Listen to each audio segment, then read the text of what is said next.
All right, guys, welcome to Kitchen Daddy. This week we're making beautiful pan-fried halibut served with cannellini beans, a little bit of guanciale, which is a fantastic Italian cured pig's cheek, served with asparagus and peas to make a wonderful spring dish.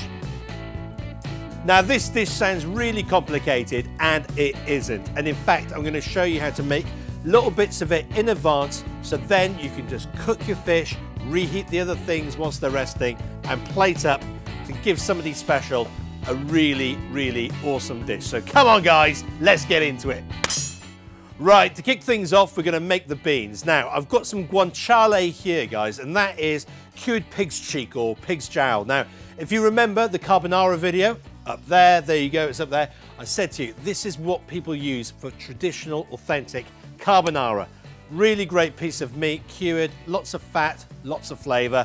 Managed to find some, so we're going to use that in this. So if you do want to know how to make the carbonara, check there. If you can't find guanciale, do not fret. Go and get some beautiful dry cured bacon. Anyway, we need to chop that up into a small dice. And let's get a pan on a nice medium, gentle heat. Whilst the pan is cold, let's get in the guanciale. We're going to start rendering out some of that lovely fat.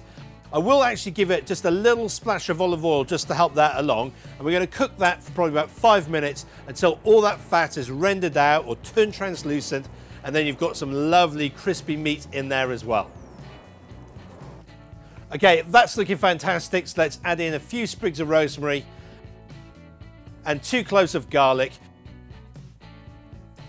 We're going to move that around for about a minute, 2 minutes or so until it gets lovely and aromatic. And then we want to pour over probably about a cup of wine. Now, let's bring that up to the boil. Let it reduce down by about 3/4.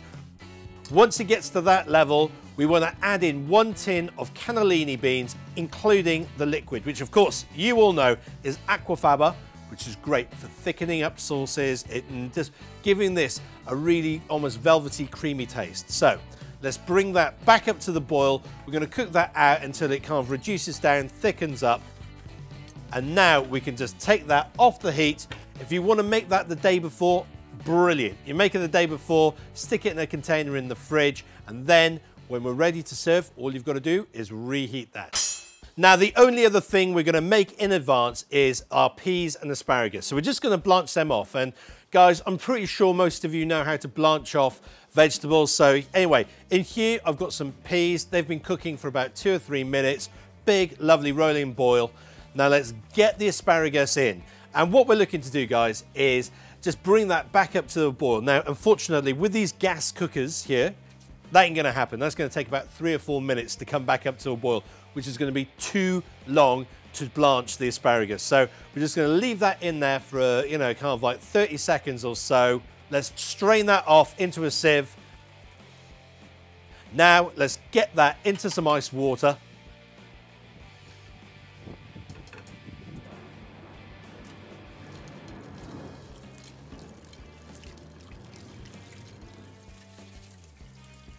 And then again, let's just pass that off and we want to dry those out. So as you can see, really beautiful bright green asparagus and peas. Pop them in the container, in the fridge. We could do that the day before if we wanted to. Right, guys, here is the plan. This is how we're going to put all of this together really quickly. So the idea is we're going to cook the fish, let that rest for maybe 4 or 5 minutes.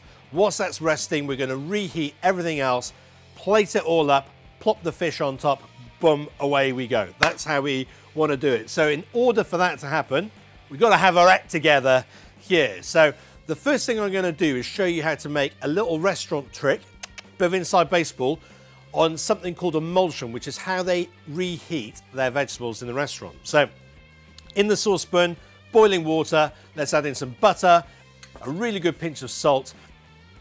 I'm going to whisk that together so it all combines. And you know, you could do, if you've got a hand blender, that's really good, so you can emulsify it with that. And what we do, guys, we drop the blanched vegetables in there, drain them off once they're back at temperature, and then you get this lovely buttery glaze, perfectly seasoned. Great way of reheating vegetables. Now, halibut is a really fantastic fish. It's really meaty, very expensive. This was on special offer, hence we're cooking halibut this week. So we are going to cook it like a steak. So I've also got some butter, some garlic, some thyme. Anyway, let's get our frying pan on a really high heat. I'm going to season up our halibut just with salt. Okay, that is lovely and hot. So let's add a good splash of olive oil. Now let's get that into the pan. We're just going to press down on that a little bit. Okay, that's had a few minutes. We're going to flip that over. Now let's add in the butter, garlic and thyme. And just like a steak, guys, we're going to baste that with the butter. So we just want to keep on basting that for a few minutes. Going to flip that over every now and again. Right, that is looking absolutely perfect. So grab your fish slice because it will start flaking apart. And we're going to get that onto a plate. Let's pop that aside. And here comes the rush time, guys. Let's get going. We're going to reheat everything else. Okay, let's get the beans and the emulsion on a really high heat. We want to bring that up to temperature as quickly as possible. Okay, the beans are bubbling away really perfectly. Right, I'm just going to stick my finger in. Yep, that is plenty hot enough. So let's grab a handful of asparagus and peas. We want to get that in. Now that's just going to take a minute, 2 minutes. All we're trying to do, guys, bring it up to temperature.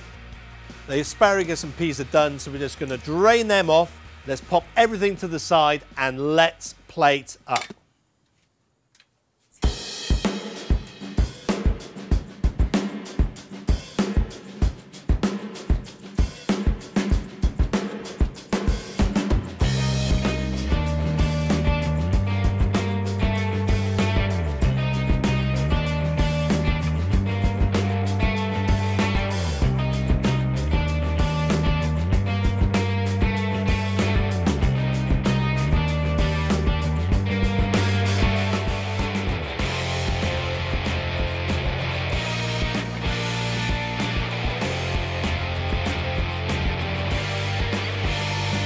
Here we go, guys. Look at that. Oh, my word.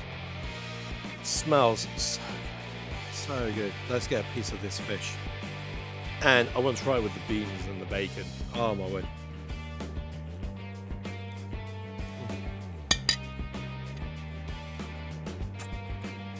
Oh, so good. We'll let the plane go past. Okay, that's better. Right. Where were we? Big piece of fish. Oh my word. Obviously, second bite.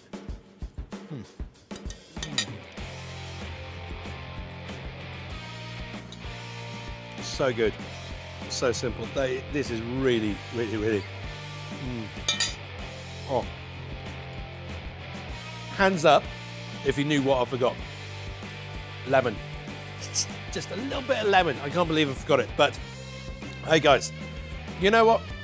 As you can see, I'm putting this together just on 2 camping stoves. So, you know, if you're doing this in your kitchen, you've got 4 burners on the go, even easier to pull off. So, guys, honestly, give it a try. Give this a try. See how easy it is. I mean, this is pretty much just like restaurant cooking where you assemble all different components together. I don't often do this much. I don't do this type of cooking that much on the channel, just purely because I'm trying to keep things really, really easy. But I thought, you know what, I've got this halibut. It's expensive, it's delicious. You know, let's do something special. So anyway, get in the comments, give us a thumbs up, tell me what do you think. I will see you on Sunday morning with a few replies. Take care, guys. Thanks very much for watching, and thanks for everyone who got on board with the live chat on Thursday as well. Cheers, guys. Take care. Bye-bye.